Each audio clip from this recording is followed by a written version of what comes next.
Hello friends, welcome back to Reena's kitchen. આજે આપણે બનાવીશું ગણપતિજીના ફેવરિટ અને નાનાથી લઈ મોટા વડીલો બધાના ફેવરિટ ગુજરાતી ટ્રેડિશનલ લાડવા, ચૂરમાના લાડવા, બધી જ ટિપ્સ સાથે અને પરફેક્ટ માપ સાથે બનાવીશું. જે પહેલી વાર બનાવતા હશે, જે લાડવા બનાવતા શીખતા હશે, એનાથી પણ 100% પરફેક્ટ સ્વાદિષ્ટ લાડુ બનશે. તો ચાલો લાડવા બનાવવાની રેસીપી જોઈ લઈએ. હેપી ગણેશ ચતુર્થી.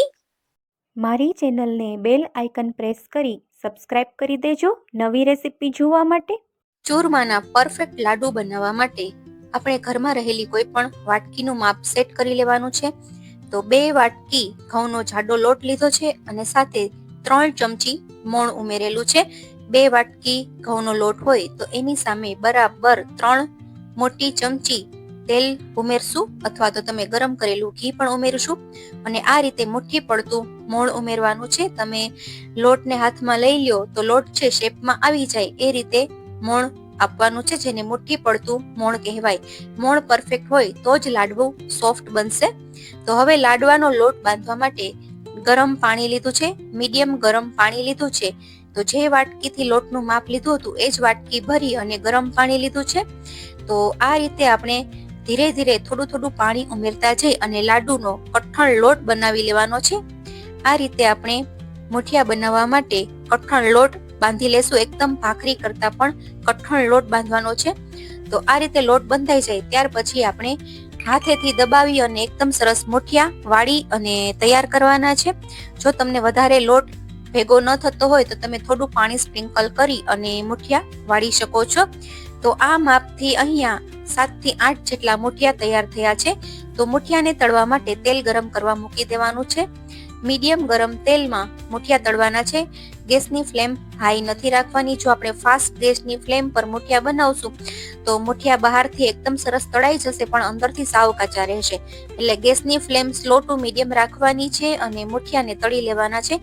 મુઠિયા આ રીતના ગોલ્ડન બ્રાઉન થાય ત્યાં સુધીના તળી લેવાના છે. મુઠિયાને તળાતા 5 થી 10 મિનિટ જેવો સમય લાગે છે. તો તમે જોઈ શકો છો કે મુઠિયામાં એકદમ સરસ ક્રેક્સ આવ્યા છે, જેનો મતલબ એ કે આપણા મુઠિયા પરફેક્ટ તળાઈ ગયા છે. તો આ મુઠિયામાં હવે આપણે દસ્તાથી મુઠિયાને ભાંગી લેશું અને ઠંડા કરવા દેશું. મુઠિયા ઠંડા થઈ જાય ત્યાર પછી આ મુઠિયાને આપણે મિક્સર જારમાં ક્રશ કરવાના છે. જો ગરમ મુઠિયા ક્રશ કરશું તો એ મિક્સરની જારમાં ચોટી જશે અને આ રીતે પાવડર ફોર્મમાં નહીં થાય. તો હવે આપણે બધા જ મુઠિયાને આપણે મિક્સર જારમાં લઈ અને ક્રશ કરી લેશું. અને ત્યાર પછી આ રીતે ચારણીની મદદથી આપણે આ રીતે ચાળી લેશું, જેથી કોઈ પણ મોટા દાણા રહી ગયા હોય તો એ બહાર નીકળી જાય અને એક સરખું લાડવાનું ચૂરમું તૈયાર થાય. એના માટે આપણે આ રીતે આપણે જે મિક્સરમાં ચૂરમો બનાવ્યું છે એને આપણે ચાળી લેવાનું છે, જેથી એક લાડવાનું ટેક્સચર છે એ એક જ સરખું આવે અને સરસ લાગે. તો આ રીતે બધું જ ચૂરમું તૈયાર કરી લીધું છે. બધા જ મુઠિયા તળી ઠંડા કરી અને મિક્સરમાં ક્રશ કરી અને ચાળી અને આ રીતે બધું જ ચૂરમું તૈયાર કરશું. તો 2 વાટકી ઘઉંનો લોટ લીધો હતો જાડો, એ જ વાટકીના માપથી અડધો વાટકો ઘી અને અડધો વાટકો ગોળ લીધો છે. તો હવે આપણે કડાઈમાં 1 ચમચી જેટલું ઘી ગરમ કરવા મૂકશું. ઘી ગરમ થઈ જાય ત્યાર પછી આપણે કાજુ અને બદામને 1 થી 2 મિનિટ માટે ઘીમાં રોસ્ટ કરશું. જેથી આ રોસ્ટ કરેલા કાજુ બદામ છે એ આપણે લાડવામાં ઉમેરશું તો લાડવામાં કાજુ બદામનો એકદમ સરસ નટી સ્વાદ આવશે. અને કાજુ બદામ રોસ્ટ થઈ જાય ત્યાર પછી આપણે કિસમિસ ઉમેરવાની છે. કિસમિસને રોસ્ટ થતા વાર નથી લાગતી. તો રોસ્ટ કરેલા ડ્રાય ફ્રૂટ્સ આપણે ચૂરમામાં ઉમેરી દેશું. ત્યાર પછી 1 ચમચી ભરી અને જાયફળનો પાવડર, 1 ચમચી એલચીનો પાવડર. જાયફળનો પાવડર વધારે ઉમેરવો તો જ લાડવાનો સ્વાદ સરસ આવે છે. તો હવે આપણે જે વાટકીમાં રહેલું ઘી હતું એ ગરમ કરવા મૂકી દેશું. અને ઘી એકદમ ગરમ થાય ત્યાર પછી હવે આપણે ગોળ ઉમેરવાનો છે. અહીંયા આપણે ગોળનો પાયો નથી લેવાનો. ગોળને આપણે ગરમ કરવાનો છે. ગેસની ફ્લેમ સ્લો ટુ મીડિયમ રાખવાની છે, હાઈ ફ્લેમ નથી રાખવાની, નહીતર ગોળનો કડક પાયો આવી જાય છે. તો ધીમા ગેસની ફ્લેમ પર આપણે આ રીતે કોન્સ્ટન્ટ ચલાવતા જઈ અને ગોળને ઓગાળી લેવાનો છે. આ રીતે ચમચામાંથી ગોળ પડે એટલે સમજવું કે ગોળ છે એ આપણો એકદમ સરસ મેલ્ટ થઈ ગયો છે અને લાડવા બનાવવા માટે બિલકુલ તૈયાર છે.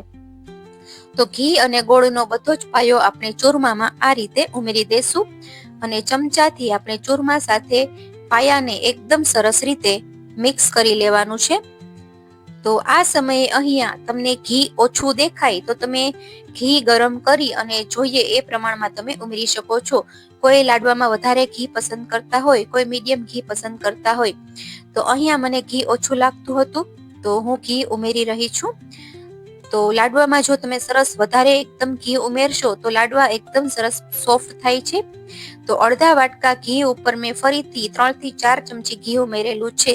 તો 2 વાટકી ઘઉંના જાડા લોટના તમે લાડવા બનાવતા હોય તો તમારે પોણો વાટકો ઘી જોશે અને અડધો વાટકો ગોળ જોશે. તો એકદમ સરસ રીતે ગોળના પાયાને ચૂરમા સાથે મિક્સ કરી દીધું છે. હવે આપણે મીડિયમ સાઈઝના લાડુ બનાવી અને તૈયાર કરશું. તો એકદમ સરસ ચૂરમાના લાડુ બની અને બિલકુલ તૈયાર છે. તો હવે આપણે ખસખસથી લાડુ સ્પ્રિંકલ કરશું. લાડુ ઉપર આપણે ખસખસ સ્પ્રિંકલ કરશું જેથી લાડવાનો સ્વાદ સરસ આવે અને દેખાવ એકદમ સરસ આવે. તો એકદમ સરસ ગણપતિ બાપાના ફેવરેટ ચૂરમાના લાડુ બનીને બિલકુલ તૈયાર છે. તો ફ્રેન્ડ્સ, તમે આ જ રીતે આ જ માપથી લાડુ બનાવી અને ચોક્કસ ટ્રાય કરી જોજો. ખૂબ જ પરફેક્ટ પોચા રૂ જેવા સ્વાદિષ્ટ લાડવા બનશે. તો ફ્રેન્ડ્સ, આજની આ સરળ, ટેસ્ટી, હેલ્ધી રેસીપી જો સારી લાગી હોય તો મારી યુટ્યુબ ચેનલ રીનાસ કિચનને બાજુમાં આપેલું બેલ આઇકન પ્રેસ કરી અને સબસ્ક્રાઇબ કરી દેજો. નવી નવી રેસીપી જોવા માટે ફેસબુકમાં જોતા હોય તો ફોલો કરજો. Bye bye.